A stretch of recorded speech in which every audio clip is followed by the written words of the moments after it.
ಈಗೊಂದು ಟ್ರೆಂಡ್ ಶುರು ಆಗಿದೆಯಲ್ಲ, ಯಾವ್ದಾದ್ರು ಸಿನಿಮಾ ರಿಲೀಸ್ ಆದರೆ ಅಯ್ಯೋ ಇಷ್ಟು ಚೆನ್ನಾಗಿತ್ತು, ಇದನ್ನ ಥಿಯೇಟ್ರಲ್ಲಿ ಮಿಸ್ ಮಾಡ್ಕೊಂಬಿಟ್ವಲ್ಲ ಛೇ ಅಂತ ಯಾವಾಗಲೂ ಹೇಳ್ತಾ ಇರ್ತಾರೆ. ನಮ್ಮ ಡೈರೆಕ್ಟರ್ ಪ್ರೊಡ್ಯೂಸರ್ ಎಷ್ಟು ಬುದ್ಧಿವಂತರು ಅಂದರೆ ರಿಲೀಸ್ ಮಾಡೋದೇ ಲೇಟಾಗಿ ರಿಲೀಸ್ ಮಾಡ್ತಾರೆ. ಸೊ ರಿಲೀಸ್ ಆಗಿದ ತಕ್ಷಣ ಎಲ್ಲರೂ ನೋಡಲಿ ಅಂತ.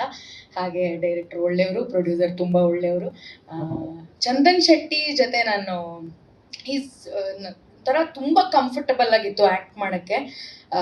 ಈಗೋನೇ ಇಲ್ಲ ಅಂತ ಅನಿಸ್ತು ನನಗೆ ಅವ್ರ ಜೊತೆ ಕೆಲಸ ಮಾಡ್ಬೇಕಾದ್ರೆ. ತುಂಬ ಒಳ್ಳೆ ಫ್ರೆಂಡ್ ಕೂಡ. ಅವ್ರಿಗೆ ಒಳ್ಳೇದಾಗಲಿ ಈ ಸಿನಿಮಾದಿಂದ, ಪ್ರೊಡ್ಯೂಸರ್ಗೆ ಒಳ್ಳೇದಾಗಲಿ, ಡೈರೆಕ್ಟರ್ಗೆ ತುಂಬ ಒಳ್ಳೇದಾಗಲಿ. ಹಾಗೆ ಮ್ಯೂಸಿಕ್ ನನಗೆ ತುಂಬ ಇಷ್ಟ ಈ ಸಿನಿಮಾ. ನನ್ನ ಗೋಲ್ಡ್ ಫ್ಯಾಕ್ಟ್ರಿ, ಆಮೇಲೆ ಈ ಹಾಡು ನನಗೆ ಸಿಕ್ಕಾಪಟ್ಟೆ ಇಷ್ಟ. ನಿಮಗೂ ಇಷ್ಟ ಆಗಿದೆ, ಆಗತ್ತೆ ಅಂತ ನಂಬಿದ್ದೀನಿ. ಧನ್ಯವಾದಗಳು. Thank you. ಹಾಂ, ಅವಾಗ ಶುರು ಮಾಡಿದ್ದಣ್ಣ. ಅಂಬೆಗಾಲು ಇಟ್ಕೊಂಡ್ ಬರ್ತಾ ಇದ್ದೆ. ಆಗ ಒಂದು 2-3 ಸಿನಿಮಾ ಮಾಡಿದ್ದೆ. ಬಟ್ ಇವ್ರು ಕಾಸ್ಟ್ ಮಾಡ್ಬೇಕಾದ್ರೆ ಫ್ರೆಶ್ ಫೇಸು, ಯಾವ ಸಿನಿಮಾಲ್ಲೂ ಆ್ಯಕ್ಟ್ ಮಾಡಿರಬಾರ್ದು ಹುಡುಗಿ ಅಂತ ಹೇಳ್ತಾ ಇದ್ರು. ಇವ್ರು ಗೊತ್ತಿರಲಿಲ್ಲ ನನ್ನ ಬಗ್ಗೆ. ಆಡಿಷನ್ಗೆ ಹೋದಾಗ ಒಂದು 50 ಸಲ ಹೇಳ್ತಾ ಇದ್ರು, ನಾನು ಹೊಸ ಹುಡುಗಿನೇ ತೊಗೊಬೇಕು ಅಂತಿದ್ದೀನಿ ಕಂದ, ನಾನು ಪುಟಿ, ನಾನು ಹೊಸ ಹುಡುಗಿನ ತೊಗೊಬೇಕು. ಸರ್ ನಾನು ಹೊಸ ಹುಡುಗಿನೇ ಸರ್, ನಾನು ಯಾವ ಸಿನಿಮಾನೂ ಮಾಡಿಲ್ಲ. ಯಾಕಂದರೆ ತುಂಬ ಚೆನ್ನಾಗಿತ್ತು ಕತೆ. ನನ್ನ ಪಾತ್ರನೂ ನನಗೆ ತುಂಬ ಇಷ್ಟ ಆಗಿತ್ತು. ನನ್ನ ರಿಯಲ್ ಲೈಫಲ್ಲಿ ನಾನು ಹೇಗಿದ್ದೀನಿ ತುಂಬ ಕ್ಲೋಸ್ ಇದೆ ನಟನೆ ಮಾಡಿರೋ ಪಾತ್ರ. ಸೊ ನಾನು ಇದು ಬಿಟ್ಕೊಡ್ಬಾರ್ದು ಅಂತ, ಸರ್ ನಾನು ಹೊಸ ಹುಡುಗಿನೇ ಸರ್, ಯಾವ ಸಿನಿಮಾನೂ ಮಾಡಿಲ್ಲ, ಏನು ಗೊತ್ತಿಲ್ಲ ನನಗೆ ಅಂತ ಸ್ವಲ್ಪ ಸ್ಕ್ಯಾಮ್ ಮಾಡಿದೆ. ಬಟ್ ನನಗೆ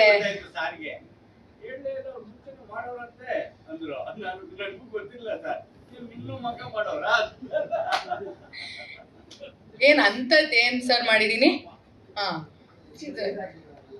ಯಾವುದು ರಿಲೀಸ್ ಆಗಿರ್ಲಿಲ್ಲ. ಸಿನಿಮಾದವ್ರು ಹೆಂಗೆ ಅಂದ್ರೆ ನಾನು ಮಾಡಿದೀನಿ ಅಂತ ಹೇಳ್ಕೋಬಾರ್ದು.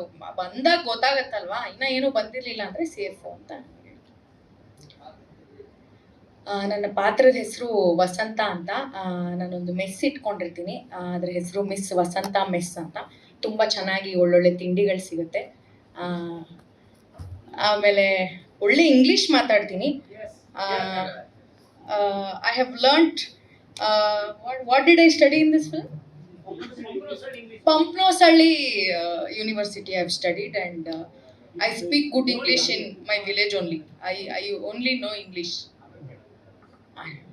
That's all I know. ಧನ್ಯವಾದಗಳು. Thank you.